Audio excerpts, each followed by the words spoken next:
Budget இல்லைங்கய்யா, தமிழ்நாடு என்கின்ற வார்த்தை இல்ல. ஆனா தமிழ்நாட்டுக்கு எவ்வளவு கொடுத்திருக்கிறார்? ஆட்சிக்கு 21 வந்தீங்க, நீங்க 4 ஆண்டுகள்ல வந்த பிறகு பெருசா எதுவும் பேசலீங்க ஐயா. மத்திய அரசினுடைய டாப் 10 திட்டங்கள், முதல் 10 திட்டங்கள் 4 ஆண்டுகள்ல எவ்வளவு பணம் வந்திருக்கு மட்டும் பாரு. 100 நாள் வேலை வாய்ப்பு திட்டம் முழுவதுமாக மத்திய அரசு கொடுக்கின்ற பணம் 4 ஆண்டுகள்ல 38,641 கோடி. விவசாய கௌரவ நிதி PM கிசான் 4 ஆண்டுகள்ல 6,209 கோடி.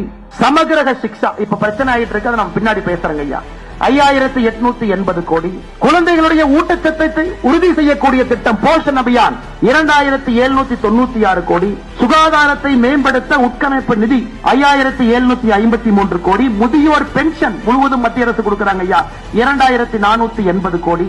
வீடு வீட்டு குடிநீர் ஜல்ஜீவன் திட்டம் 5,899 கோடி. கிராமப்புற மோடி வீடு 3,087 கோடி. இந்த முதல் 10 திட்டத்தை மட்டும் நீங்க கூட்டி கழிச்சு பாருங்க. இன்னைக்கு தமிழ்நாட்டில் தேசிய நெடுஞ்சாலைகள் திட்டத்தில் மட்டும் நடந்து கொண்டிருக்கக்கூடிய பணி 46,617 கோடி. டிஃபெண்டர்ல ஜொங்கின்னு போறீங்களே, யார் ரோடு போடுறோம்? துரைமுருகன் அண்ணன் பொன்முடி அண்ணன் போட்டி போட்டு பின்னாடி சீட்ல உட்கார வச்சுட்டு ஜொங்கின்னு போறீங்களே, அந்த ரோடு யாரு போடுறாங்க?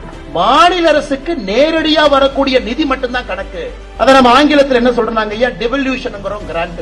மத்திய அரசு நேரடியா மாநில அரசுக்கு அந்த பணத்தை அனுப்புறாங்க. இந்த பணத்தை அனுப்பிட்டு நீங்க என்ன வேணுமோ செலவு பண்ணி. அது தமிழகத்திற்கு கடந்த 4 ஆண்டுகள்ல மட்டுமே டெவல்யூஷனாக 1,73,000 கோடி, கிராண்டாக 91,000 கோடி, மொத்தமாக 2,64,000 கோடி பணமா உங்களுக்கு வந்திருக்கு. கூட்டி கழிச்சு எப்படி நீங்க கணக்கு பார்த்தா விமான நிலையம், துறைமுகம், தேசிய நெடுஞ்சாலை, கிராமப்புற ஏழை மக்களுக்கு கொடுக்கக்கூடிய வீட்டிலிருந்து 100 நாள் வேலை வாய்ப்பு திட்டத்திலிருந்து அனைத்தையும் மோடி அவர்கள் நேரடியா கொடுக்கிறாங்க. அதுவும் நீங்க இடையில தடுத்து கொடுக்கிறாங்க. இது எல்லாம் தமிழக மக்களுடைய வரி பணம் திரும்ப நமக்கு வருதுங்க ஐயா. கொடுப்பது எல்லாம் திரும்ப வருது. சிலது நேரடியா மாநில அரசுக்கு வருது, சிலது மத்திய அரசு திட்டங்கள் மூலமாக வருது.